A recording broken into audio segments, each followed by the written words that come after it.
était la parole. La parole était Dieu et la parole était avec Dieu. Amen. C'est tout simplement lui en tout. Amen. Il est le Dieu de la Trinité. Il est trois en un. Alléluia. Il est un en tout. Alléluia. Amen. Bien-aimé, le vrai chrétien. Comment être sauvé? C'est une très bonne question. Le vrai chrétien, comment être sauvé? Alléluia. Mais avant tout cela, avant de parler du thème, j'aimerais lire un verset. Si quelqu'un a trouvé je demande à quelqu'un de trouver le verset 7, le chapitre 33 d'Ézéchiel. Ézéchiel 33, verset 7.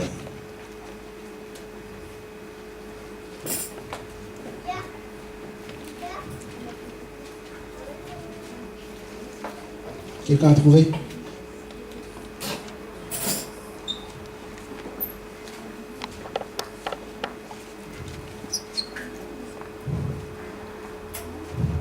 Nous allons lire Ézéchiel 33. Je prie de m'excuser.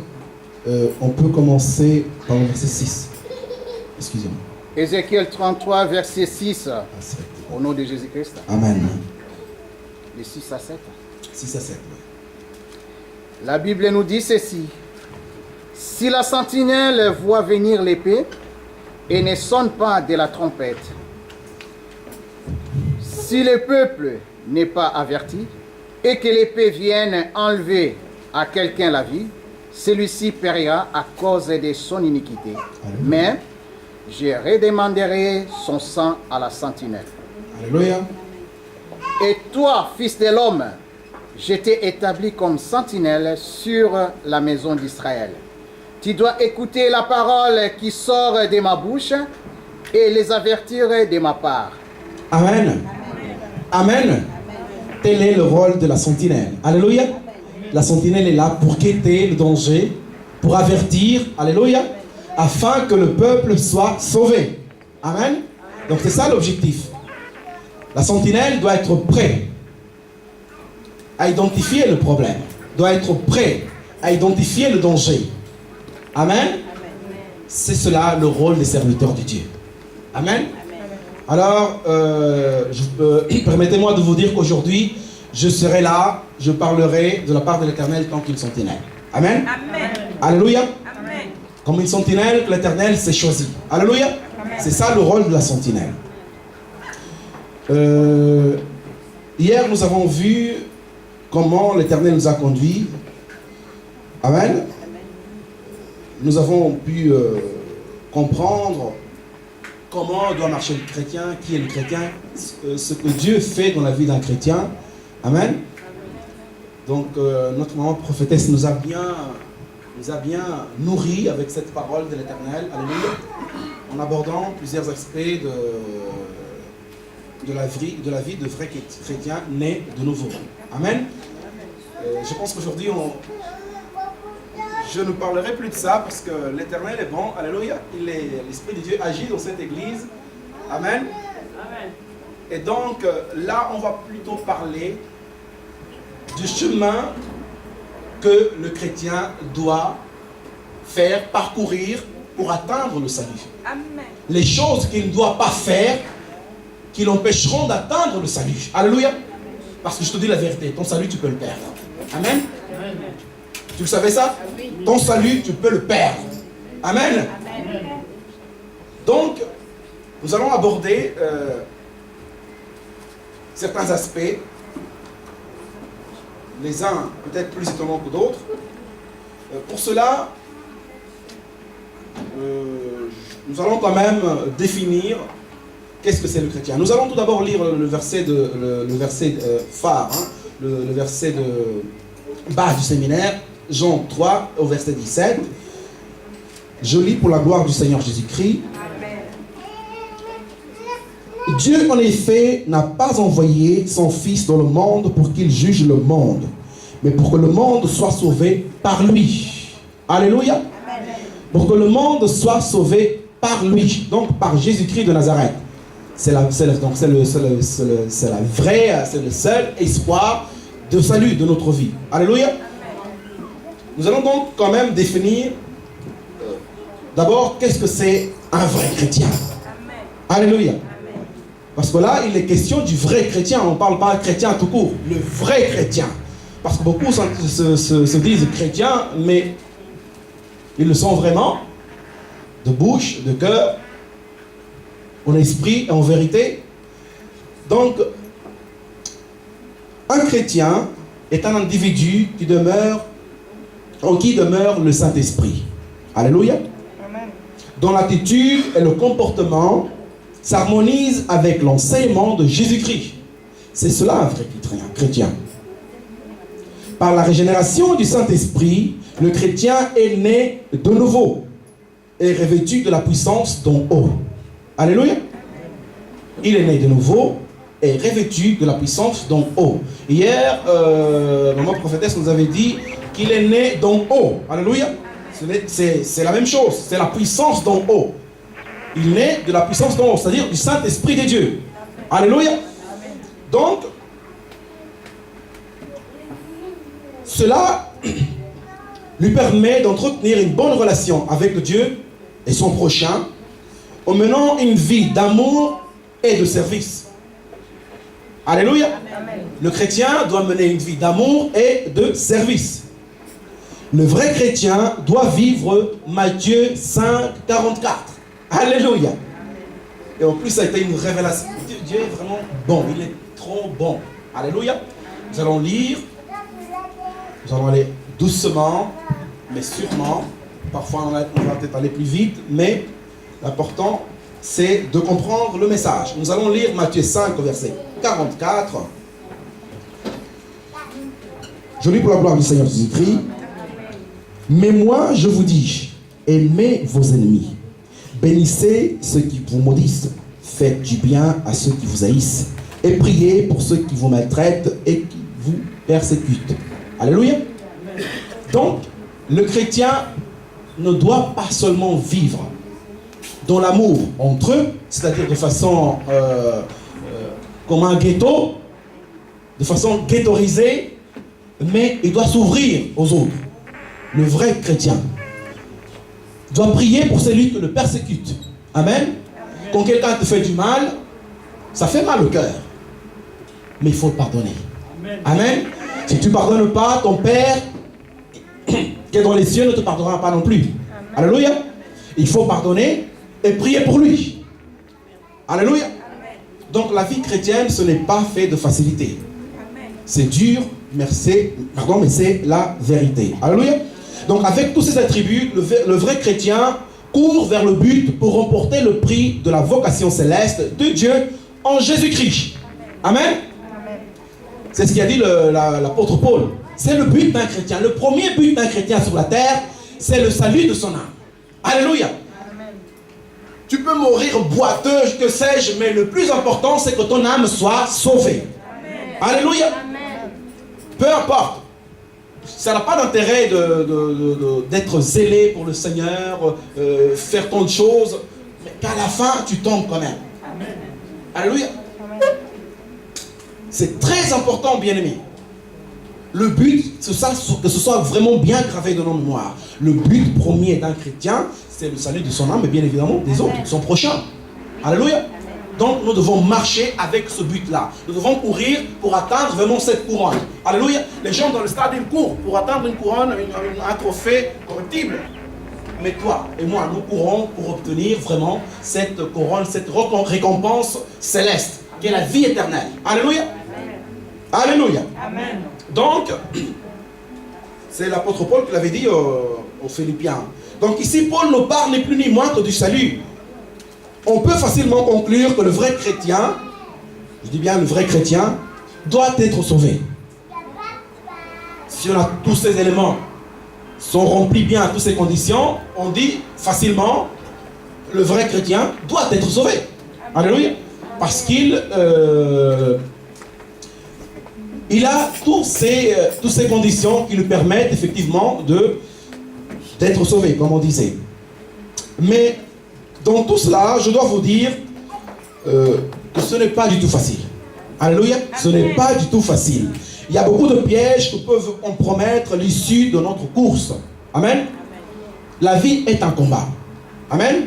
Il y a beaucoup vraiment de pièges à chaque coin de rue, même à l'église, qui peuvent nous vraiment compromettre notre marche, notre issue, l'issue de notre course. Amen. Et vous avez vu, il y en a qui sont, quand on voit à la télé, aux Jeux Olympiques, que sais-je, il y a des gens qui sont tellement bons, qui courent tellement vite, mais à la fin, ils n'arrivent plus. Et celui qui vient derrière, de loin, il arrive, avec des efforts, il arrive quand même à monter au podium. Et celui qui était en bas, prêt à monter le podium, peu importe que ce soit la première, deuxième, troisième place, pleure. Amen. Il pleure amèrement. Mais pourquoi? Parce que la Bible nous dit, beaucoup des premiers seront les derniers. Et beaucoup des derniers seront les premiers. Celui-là, il aura fait l'effort pour y arriver. Alléluia. Mais toi, que te croyais, oui, je suis chrétien, je sais, tu peux tomber à n'importe quel moment. C'est pourquoi il faut veiller. Il faut rester en position de sentinelle. Alléluia. Le sentinelle, ce n'est pas seulement le serviteur de Dieu. La sentinelle, c'est aussi toi qui as appris la parole de Dieu. Toi qui as écouté la parole de Dieu. Et tu viens alors un témoin de la parole de l'Éternel. Car le témoin, c'est lui qui a vu. C'est lui qui a entendu. Amen. Quand on va dans un tribunal, celui qui témoigne, ce n'est pas n'importe qui. C'est la personne qui aura entendu quelque chose. On te posera la question, qu'est-ce que tu auras entendu le jour-là? Alors dites. Qu'est-ce que tu auras vu le jour-là? Alors dites. Et c'est cela le rôle de la sentinelle. Donc toi aussi tu es une sentinelle. Nous sommes tous des sentinelles. À partir du moment où nous avons reçu le Seigneur Jésus-Christ comme Seigneur et Sauveur dans notre vie, nous devenons des sentinelles pour le monde. Car Jésus-Christ n'est pas venu pour sauver que les chrétiens. Il est venu pour tout le monde, pour toute la création. Alléluia. Donc faisons très attention, bien-aimés. Il y a beaucoup de pièges dans nos vies. Alléluia. Ces pièges-là peuvent vraiment compromettre notre vie. Car le chemin qui mène à la perdition, il est tellement large, il est vaste, on ne voit même pas de limites, on ne voit pas de frontières. Mais c'est lui qui mène la vie éternelle. Il est étroit, vraiment très, très, très étroit. Alléluia. Amen. Donc, chrétiens, faisons très attention. Donc, pour mieux comprendre les obstacles qu'on peut rencontrer durant notre course, nous allons aborder les aspects néfastes qui mènent la perdition depuis la création. Amen. Amen. Donc, je n'aimerais pas parler des choses du jour d'aujourd'hui sans d'abord parler vraiment de la fondation. Amen. C'est très important qu'on sache d'où l'on vient et où on veut aller. Surtout où l'on va. Qu'on veuille ou pas, on ira toujours quelque part. Amen. Amen. Alors où tu iras? Iras-tu au paradis ou en enfer? Car cela existe, bien-aimé. Alléluia. Amen. Ce n'est pas pour te faire peur, mais c'est la vérité. Où iras-tu? Le Seigneur Jésus viendra te prendre ou te surprendre. Alléluia.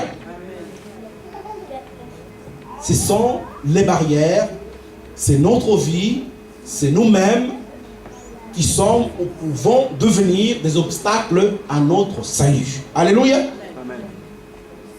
Donc nous allons parler de la création, de nos parents, nos grands-parents, comme on veut. Nous allons nous référer Genèse 3, du verset 1 au verset 7.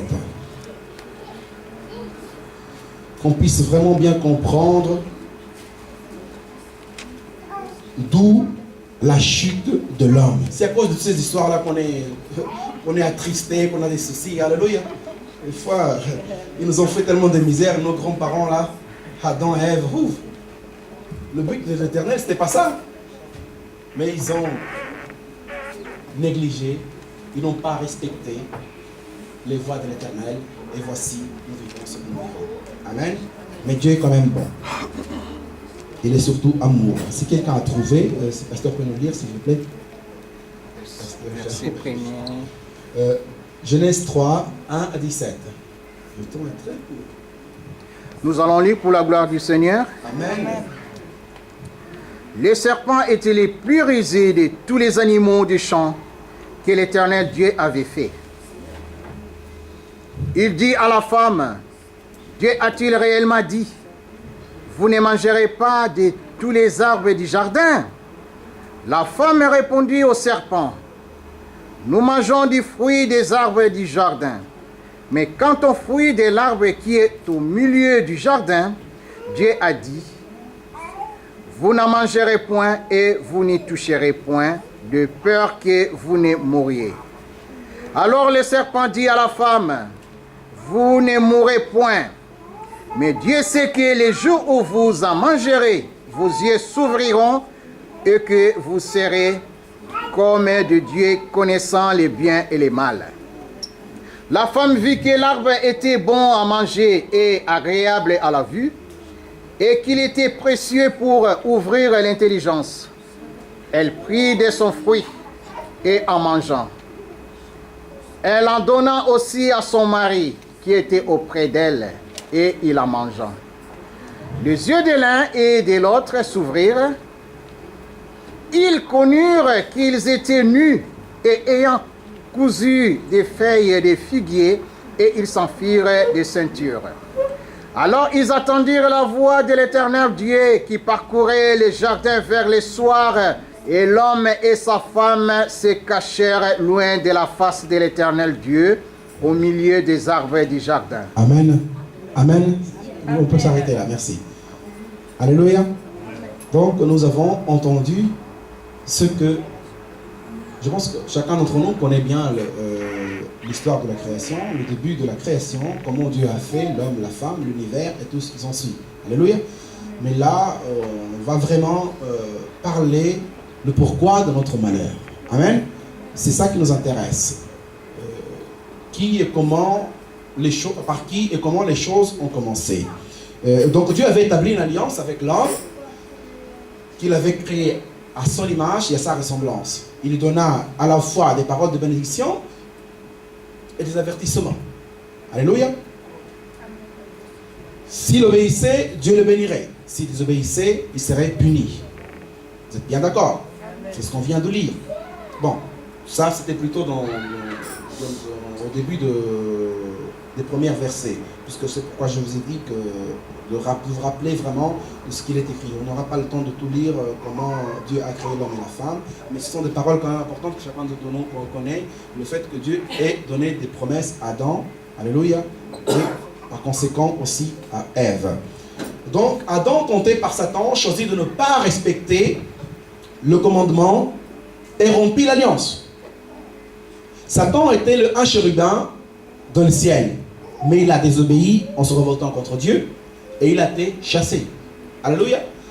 Il a vu que Adam et Ève donc partageaient une communion magnifique avec Dieu, et il a été rongé par la jalousie. Ça lui a fait du mal, car il a été chassé de quelque part, là où il était bien. Mais il n'était qu'un ange. Alléluia. Nous sommes supérieurs à des anges. Alléluia.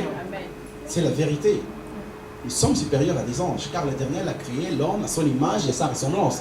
Les anges sont des messagers. Alléluia. Ils sont là pour apporter ta prière, descendre et monter. Ils adorent le Seigneur. Mais nous, on a été fait à l'image et à la ressemblance de Dieu. Donc, Satan a tout fait pour tenter le couple là, de façon à ce qu'il soit aussi chassé comme lui a été chassé. Amen. Parce que celui qui perd, en général, surtout les mauvais perdants, ne veulent jamais perdre tout seul. Ils veulent toujours entraîner les autres avec eux. Alléluia. Et c'est ça le but de Satan. C'est pourquoi on va parler aujourd'hui du péché, ni plus loin que du péché. Alléluia. Car c'est le péché qui nous empêche d'atteindre le but. Alléluia. C'est le péché qui nous empêche de servir le Seigneur comme il faut. Alléluia. Donc son but, c'est vraiment d'entraîner le plus grand nombre de gens avec lui. Et c'est pourquoi, sentinelles que vous êtes, soyons prêts. Alléluia. Amen. Donc, pardon, Ève n'avait pas entendu le commandement directement de l'Éternel. Si vous vous en souvenez. Dieu a créé Adam et il lui a donné ce commandement. Il a donné directement à Adam. Il n'a pas donné à Ève. C'est Adam qui lui a appris comment les choses se passent ici. Alléluia. Car Dieu a créé d'abord Adam, il a dit fais ceci, fais cela, ça sera comme ci, comme ci, comme ça. Et après, il a vu quand même, oh celui-là il ne peut pas rester tout seul, il ne faut pas que l'homme soit seul. Alléluia. Il a donné donc cette femme, et c'est Adam lui-même qui a enseigné la fille, la femme. Et Satan, voyant cela, donc puisqu'il est rusé, on a lu qu'il était le plus rusé de tous les animaux, donc incarné par le serpent, il a vu cela, il s'est dit que ce serait beaucoup plus facile de séduire Ève qu'Adam. Parce qu'Adam était là. Il a bien entendu la parole divine. Il a bien entendu le commandement. Alléluia. Il a entendu ce qu'il devait faire et ce qu'il ne devait pas faire. Nous allons lire Genèse 2, verset 17.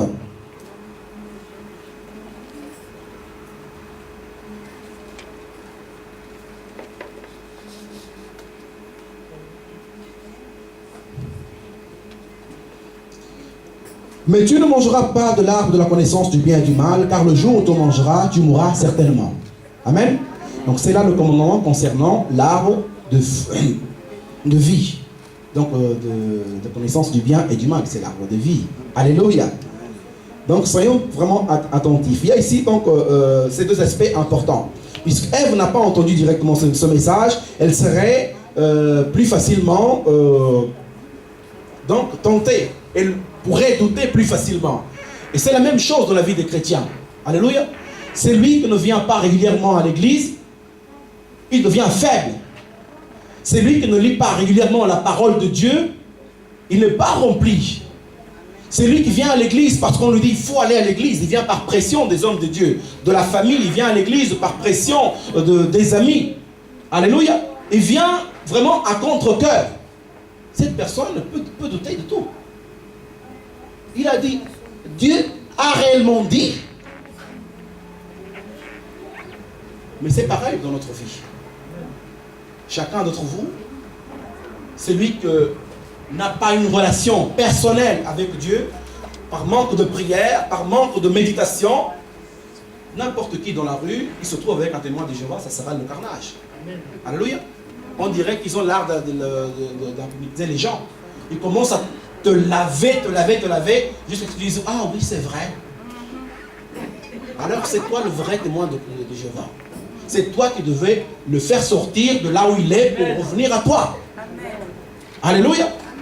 Mais puisque tu n'as pas cette vie, tu n'as pas cette relation personnelle avec l'Éternel, tu tombes, tu faillis. Alléluia. Donc c'était le cas de Ève. Donc elle avait cette facilité de tomber beaucoup plus facilement. Alléluia. Ève avait bien conquis le cœur d'Adam. C'est un deuxième aspect.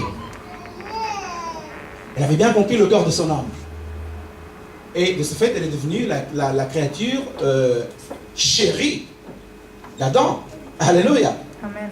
Donc, c'était la créature qu'Adam chérissait le plus. Il y avait tant d'aliments, il y avait tant de choses que l'Éternel lui a donné le pouvoir sur la terre, mais il ne pouvait pas aimer quelque chose d'autre plus que ses côtelettes, ses côtes. Alléluia. Et de ce fait, il a déjà commencé à pécher par là. Amen. Parce qu'il a commencé même à écouter. Il a écouté Dieu, mais il n'a pas mis en pratique parce qu'il a écouté la femme au lieu d'écouter Dieu. Vous comprenez, bien-aimé? Il a écouté d'abord la femme. Non pas d'abord, mais il a écouté quand même la femme pour faire ce qu'il ne fallait pas faire. Donc, l'adversaire, vraiment pour être sûr de conquérir